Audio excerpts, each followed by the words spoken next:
Hello, good morning, good morning. Here are the flowers behind me there.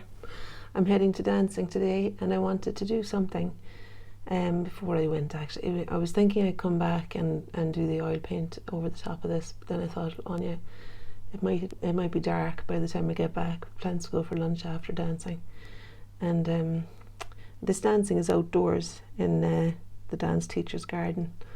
It's kind of, anyway, it's wet and it's going to be a bit elemental, I'd say. They have a fire usually as well. So the reason I'm doing this is because I thought I mightn't get back in time, and I'm inspired to do it. I've been looking at these sweet peas. I also thought maybe they'll wilt. So really I just want to do a small little example of how I would approach the layer in oil paint. And I'm kind of looking forward to discovering that myself. I've got some good colours out here now though. And I thought I can heighten. This is oil. See, already it looks kind of exciting, doesn't it? It's a bit more buttery and kind of satisfying as a surface. And I thought I could enhance the darks and enhance the lights and just create more colour in that beautiful red and blue. And I mean the flowers, they're fantastic. Okay, so we'll see. I don't know how much I'll actually get done in this standing. But as I say, I wanted to do something. My socks and t-shirt are drying on the heater here below me.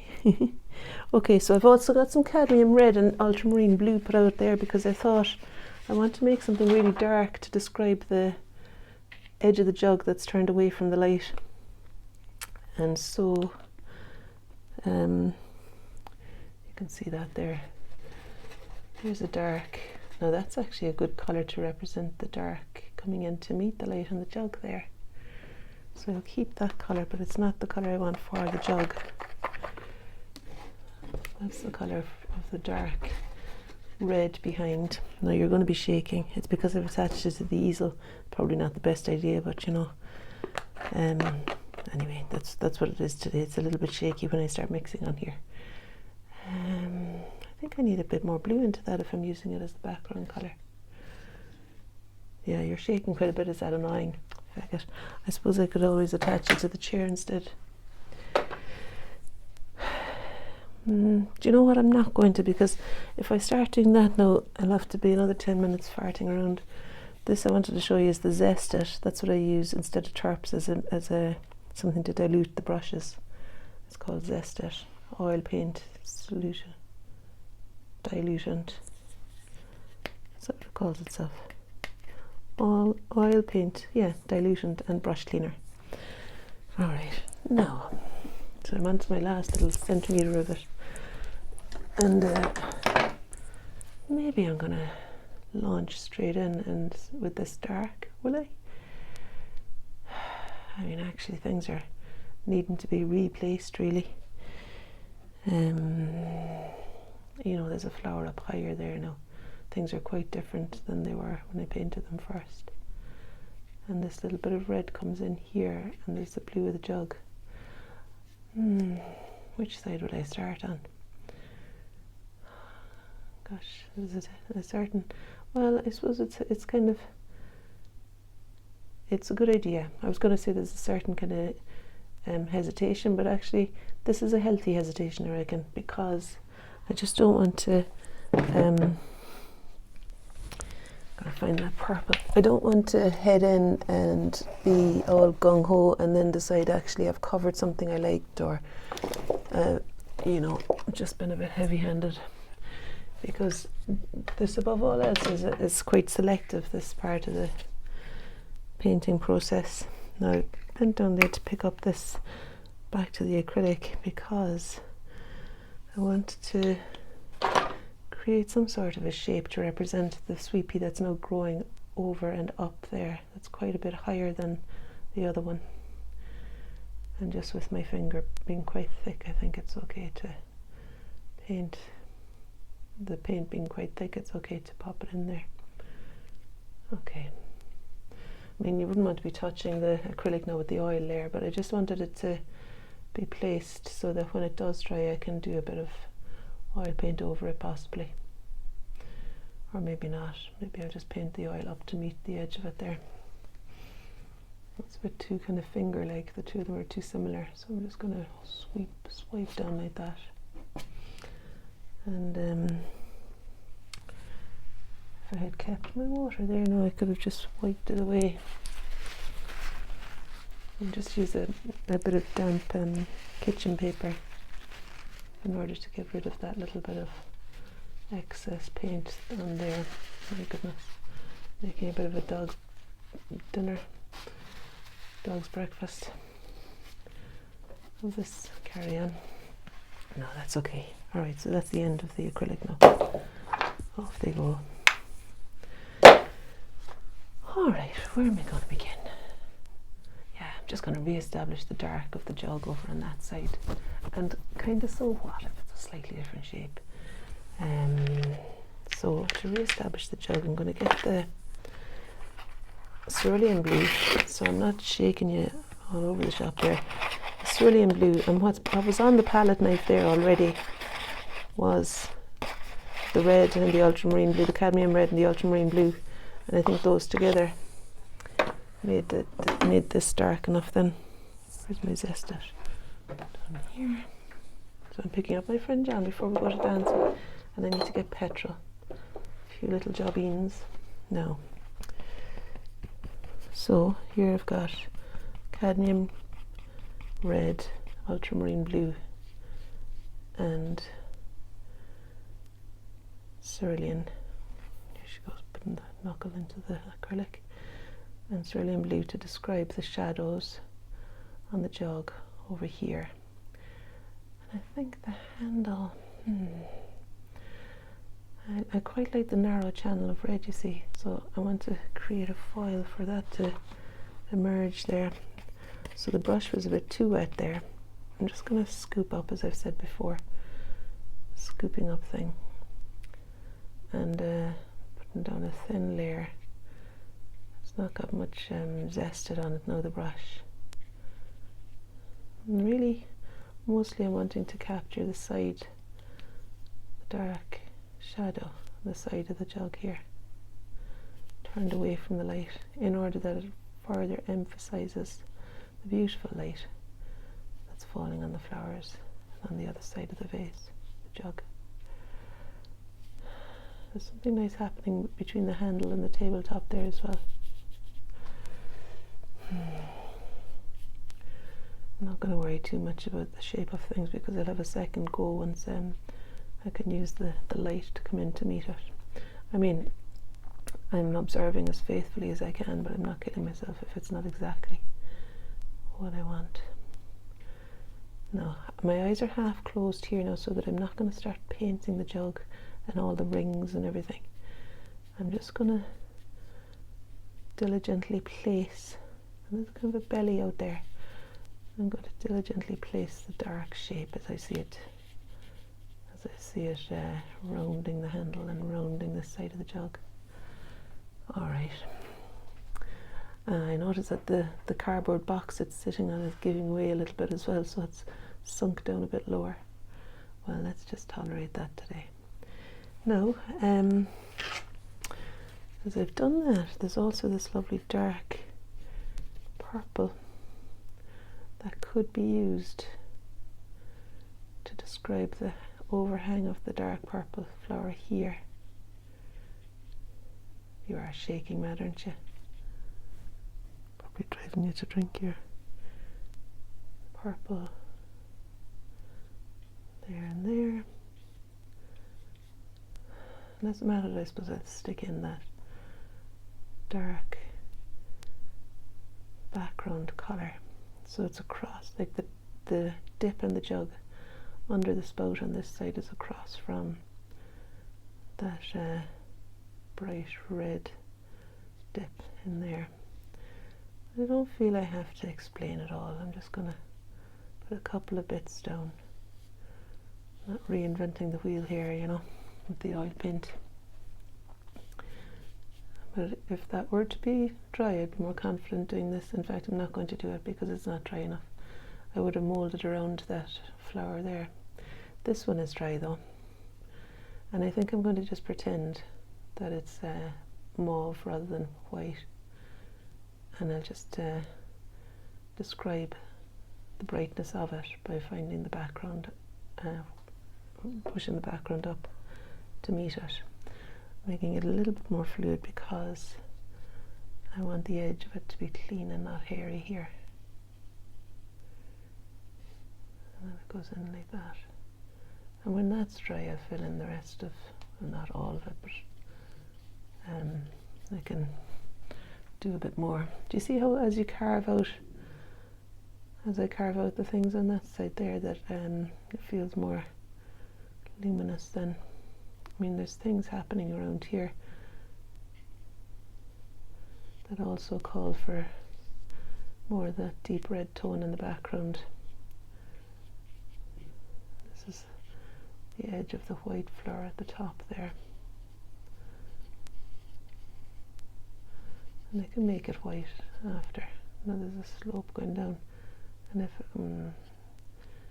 it needs to be there, that slope, because when I continue the diagonal of that slope, it cuts through the purple flower down there. And I want things to be placed generally where they are.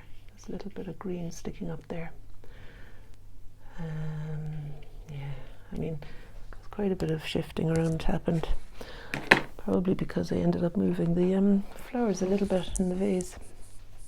When I put in some, I bought some freesias.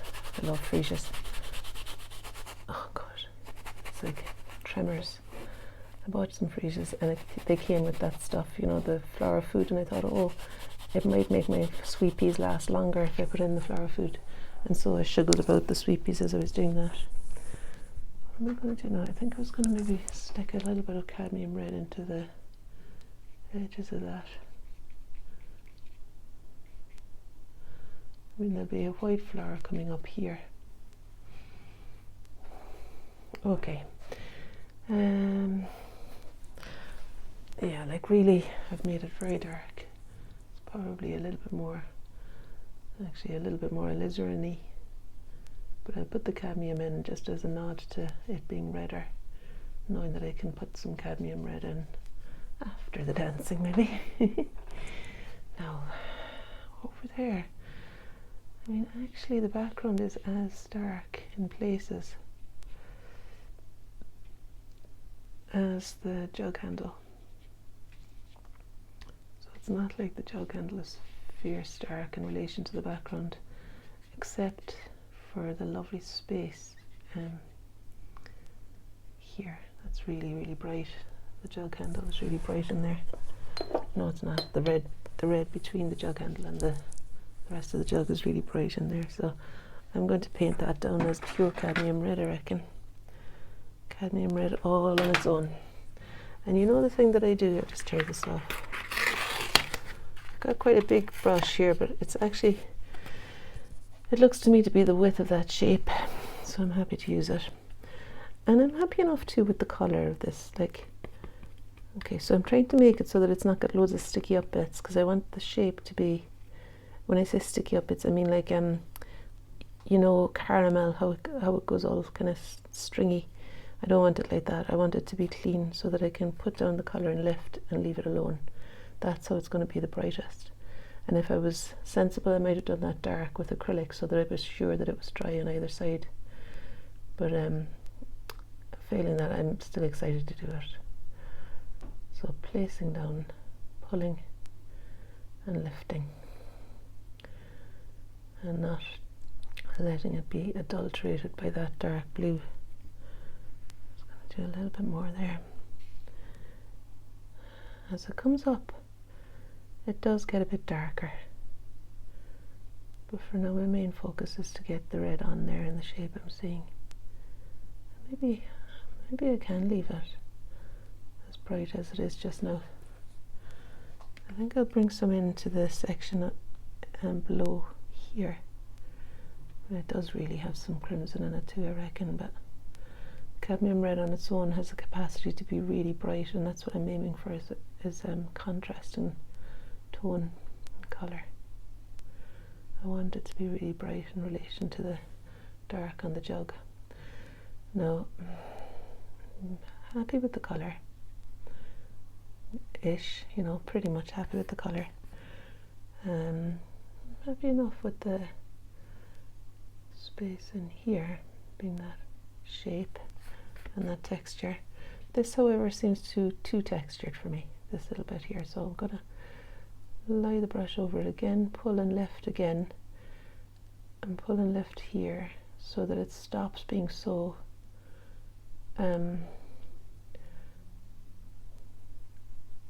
so clearly thick. I don't know, there's some, it was a bit textured, the paint, and even there is still a bit textured, so I'm going to pull it that way. Sometimes the direction of the brush stroke makes a difference to flatten it. Okay, so when I stand back, I'm happier with that being a clear kind of bright colour, and I'm going to bring some of that over here as well, where the red background meets the white, just as a way of beginning the shape of those white flowers. And I'll carry on with the slightly darker version up here. Yeah, next time I'm doing better with the sound because I've got my mic on, but next time I'm not going to have you attached to the easel so that you're feeling probably at this stage seasick. Sorry about that. Okay. So the dark that I'm putting in here is that dark that I made earlier. That's a mixture of the ultramarine blue and the cadmium red. I'm not sure if I've got my tonal balance, that annoyed me saying that. I'm not sure if I've got my tones strictly correct, but I have got them, I've exaggerated them consciously in places to identify the shape of things and to kind of make it more pleasing to me, what I had wanted to happen. Just bringing some of that red across there. I don't like the browny way it goes, so that's why I think I want to inject some crimson. So there we have that bit. That's the kind of idea, you know, to enhance the contrast at the edge of things with the oil paint, brightening up, making more thickly colourful, and also, what's the other thing? Brightening up, making more thickly colourful, and enhancing contrast. Enhancing the contrast. Now I'm picking up a clean brush because I want to describe now the brightness. I'm really giving myself a job here with the edges still being quite wet in oil paint, and now I'm going in with, you know, something I definitely don't want to be mixed with that bright red. So I'm taking a bit of a risk here. Ideally, I would have had a darker acrylic layer for the jug, and then this kind of bringing out the brights would be simpler. Okay, so I'm just going to use the cerulean blue mixed with white to explain the cloth as it comes up there. You can see how I'm flattening and mixing the colour really well here, flattening it so that I can scoop up a bit at the edge there that's consistent in colour, and it's all the same thickness along the ridge end.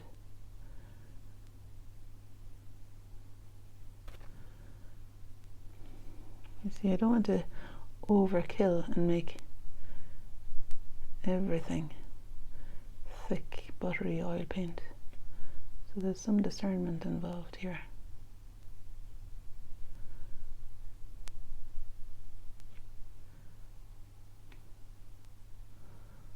Maybe pull it out at this end a touch as well.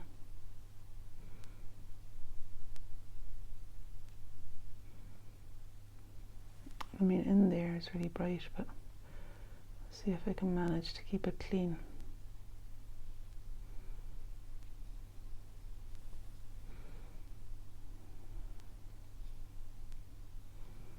It's okay, that's acrylic underneath there, that red.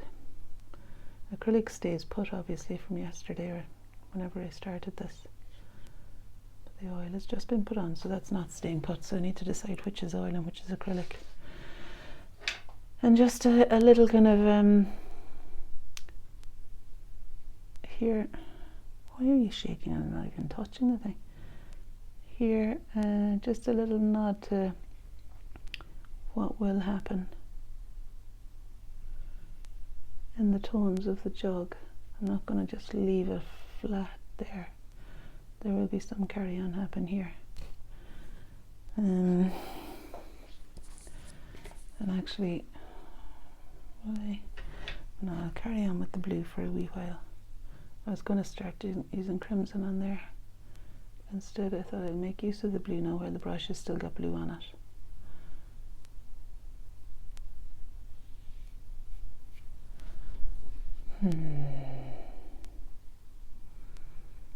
Yeah, I mean that really is quite bright, isn't it? I'll just push it up so that it's thinner. You know, when paint is thinner, it somehow reads as being less dominant than when it's actually just thinly applied on the paper. It already stops it being too bright. That's why I recommend making it really thick if you want it to be to read as a light colour, to really thicken it up. What's I'm going to do there now? Yeah, I was going to use another brush. Keeping it clean, important. What am I using this brush for? I know, I'm using it to subdue that a little bit, just for now anyway. I want the red not to be as red. Despite being excited seeing it last night, so brightly red in there. I think I need to maybe, before going this, before heightening the colour here so much, I reckon I actually need to give the flowers some attention. So this is alizarin crimson I'm putting in. I like that. Yeah, because the cadmium red is a little bit garish somehow. So the crimson is operating to add some colour. This is alizarin crimson. It's adding colour, and it's actually tonally darker. So it's good. It's what I want here. Maybe when I get back, this might have dried sufficiently that I could do the green and white flowers beside it. But really, before you head into the oil layer, I'd recommend that you maybe have more tone than I did. Erring on the side of dark rather than mid-tone in acrylic. Jeez, I know you're shaking that. Right, I'm not going to attach it to the easel anymore. It's a little bit contrived looking there, but it'll be all right once there's background colour in elsewhere. So I'll just add some in now.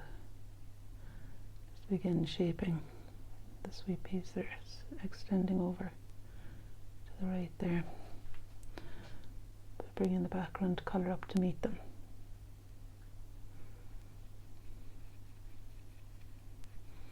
These are the burgundy brush set from Roslin Langnickel, and actually I really like them. They're bright brushes. That means that they're stiff and bouncy enough that you can what's happening up here? Okay, they're stiff and bouncy enough that you can cleanly place a colour.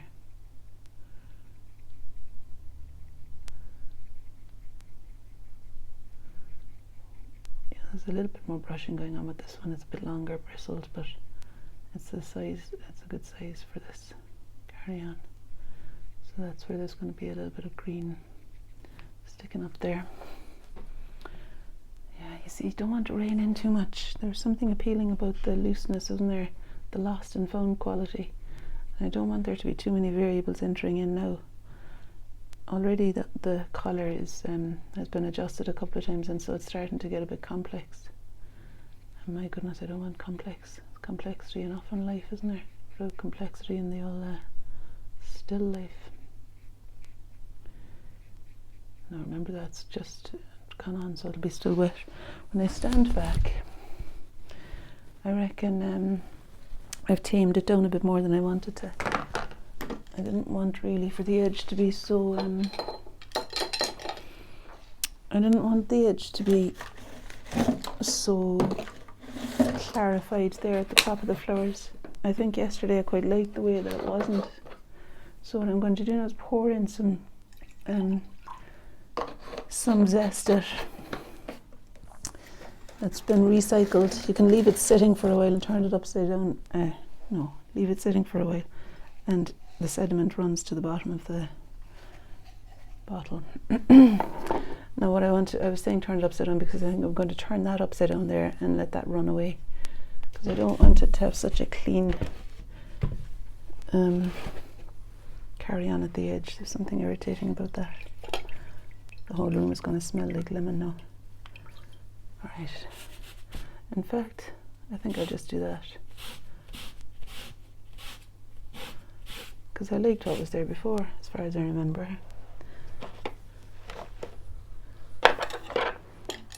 Even use a brush. Now I'm remembering that this surface was gessoed by me, and it may not be that's strong for all this carry on. Just running the tarps, running the zested down over it. To be honest, this might be a mix of tarps and zested. Well, it doesn't smell too much. Starting to worry about saying it doesn't smell too much in case I can smell okay. Right now.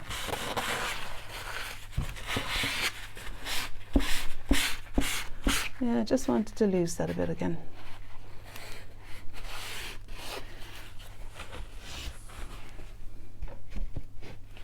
I know it's a bit murky, but I'm happier to have less description there in that bit as well, because really I think the thing that'll work over there is to paint the white first. The white might sing out on its own without any of that carry on. And that bit that I was planning on doing, so delighted with myself, is also annoying me. It's just too much of a dramatic shape in an insignificant place. I want to let the flowers be centre stage, certainly at the beginning. And if it turns out to be a compositional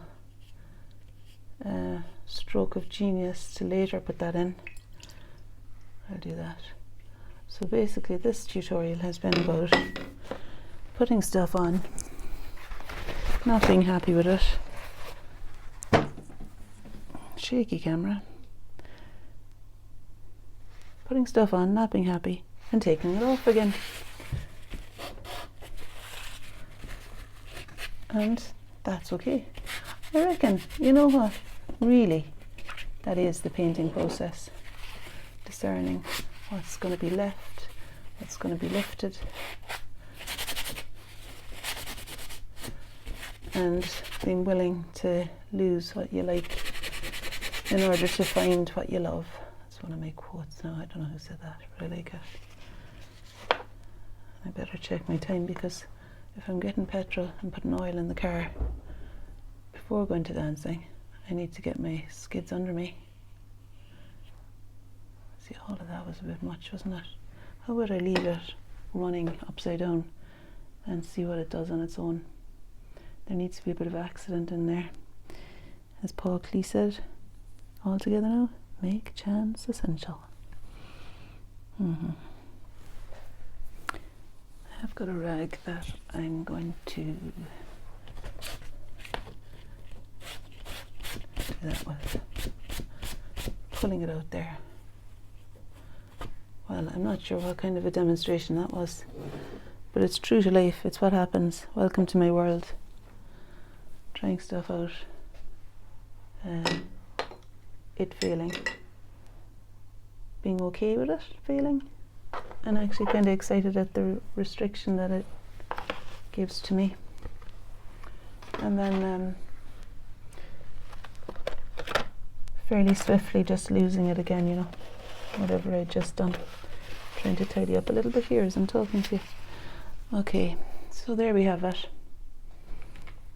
And I'll come back to it, like, obviously, hopefully this evening before those sweet peas die. I'll come back to it. And I'm kind of happy leaving it upside down so that there's no judgmental carry-on happening with me. I'm going to turn you around rather than me going over there. There's a lovely landscape from Sheena. My friend Sheena gave me that drawing that she did. It's gorgeous, isn't it? Alright, so that's 30 minutes. Jesus, it must be time to go. Okay, all the best. Bye.